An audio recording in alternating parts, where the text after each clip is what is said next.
ముందుగా అందరికీ నాగుల పంచమి శుభాకాంక్షలు. అందరూ నాగుల పంచమి పండుగ సెలబ్రేట్ చేసుకున్నారా? నేనైతే పెళ్లికి ముందు నుంచి కూడా పెళ్లి తర్వాత కూడా ఎవ్రీ టైం నాకు తెలివి వచ్చినప్పటి నుంచి నాగుల పంచమి మా అమ్మని చూస్తూ సెలబ్రేట్ చేస్తూనే ఉన్నాను. ఈరోజు నేను పొద్దున్నే లేచి ఫస్ట్ గడపకి పూజ చేసేసుకున్నా. ఏ పండుగ ఉన్నా సరే మనం ఫస్ట్ గడపకి పూజ చేసేసుకొని ముగ్గు పెట్టేసుకొని మన ఇంటి తులసమ్మకి దీపం పెట్టుకోవాలి, మన ఇంటి దేవుళ్ళకి దీపం పెట్టుకోవాలి. పూజ రూమ్ మొత్తం క్లీన్ చేసేసుకొని ఫోటోలు అవన్నీ క్లీన్గా చేసుకొని బొట్లు పెట్టేసుకున్నాను. ఇక్కడ మా వెంకన్న స్వామి చూడండి ఎంత బాగున్నాడు కదా.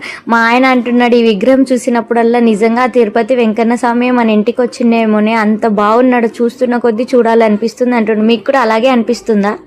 నిజంగా అసలు ఆ గోల్డ్ అదంతా చూస్తుంటే నిజంగా వెండి బంగారం ఉన్నట్టే ఉన్నాడు తెలుసా. ఆ గోవిందుడు అంత బాగున్నాడు. ఇంకా విగ్రహాలకి అభిషేకం చేసేసుకొని ఇంట్లో ఇట్లా సింపుల్గా దీపం వేసేసుకున్నాను. మార్నింగే పుట్టక దగ్గరికి వెళ్ళి పాలు పోయడానికి వీలు కుదరలేదు, ఎందుకంటే మా హస్బెండ్కి డ్యూటీ ఉంది కాబట్టి ఆయన మార్నింగే వెళ్ళిపోయారు.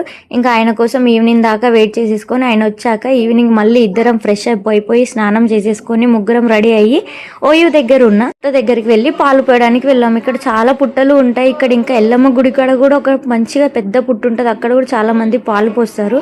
ఇక్కడ ఇంకొక చిన్న అమ్మవారు కూడా వెలిసి ఉంటారు. అందరూ వచ్చేసేసి పాలు పోసేసి వెళ్ళినట్టున్నారు. నాకు ఇక్కడ ఒకటి నచ్చలేదు, అసలు పాలు ఆ పాల ప్యాకెట్లు అవన్నీ అందులోనే పుట్టలోనే వేస్తే మనం ఏమి హైజీన్గా దేవుడికి పూజ చేస్తున్నట్టు కొద్దిగా కూడా ఆలోచించారు కదా జనాలు. ఇలా నాలాగా మీరు కూడా ఫీల్ అవుతారా? మనము ఒక్కటే హైజీన్గా ఉంటే సరిపోదు కదా, మనం పూజించే దేవుణ్ణి కూడా హైజీన్గా చూసుకోవాలి కదా. మనము పండుగ సెలబ్రేట్ చేసుకుంటున్నామంటే అది ఒకరికి మంచి జరిగేలా ఉండాలి, కానీ ఇలా ఇబ్బంది పెట్టేటట్టు ఉండదు.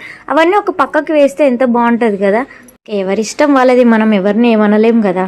కూడా నెక్స్ట్ పూజ చేసేసుకొని మంచిగా మేము మా చిక్కమ్మ అందరం పాలు పోసి పేలాలు కూడా పెట్టాము. ఓం నమ శివాయ అనుకుంటూ ఉండాలంట నాగుల పంచమి రోజు.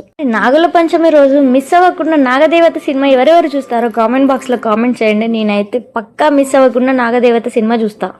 ఆ కవర్లో టాయ్స్ చూసారా? మా చిక్కీ గాడు ఏడికి వెళ్ళినా సరే చేతిలో ఒక టాయ్ పట్టుకొని వస్తూ ఉంటుంది, ఏదంటే అది.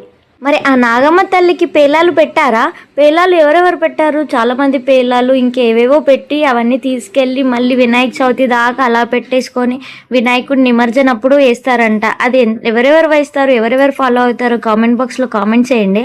మేము కూడా మొత్తం పూజ మొత్తం కంప్లీట్ చేసేసుకొని మేము కూడా ఇంటికి రిటర్న్ అయిపోయాము. ఇంటికి రిటర్న్ అయిపోతుంటే మా చిక్కమ్మ మా అమ్మాయి నాన్న నాకు జ్యూస్ కావాలంటే సరే అని ఆమెకు జ్యూస్ తాపించుకొని ఇంకా ఇంటికి రిటర్న్ అయిపోయాము. నేను హారతి ఇచ్చే గంటే అవి పెట్టుకోవడం మర్చిపోయా. వెళ్ళేటప్పుడు ఇంట్లో దీపం వేసేసి మళ్ళీ బ్యాగ్లో పెట్టుకోవడం మర్చిపోయా. ఇంకా అక్కడ ఒక చిన్న దీపం వేసే కుండిలాగా ఉంటే దాంట్లో హారతి పల్లెల్లో వేసేసుకొని హారతి ఇచ్చేసుకున్నాను దేవునికి. ఈ వ్లాగ్ మీకు నచ్చితే మర్చిపోకుండా సబ్స్క్రైబ్ చేయండి, లైక్ చేయండి, షేర్ చేయండి మీ ఫ్రెండ్స్ అండ్ ఫ్యామిలీ తోటి. Thank you for watching. జర సపోర్ట్ చేయరాదే ఇంకో వీడియోతో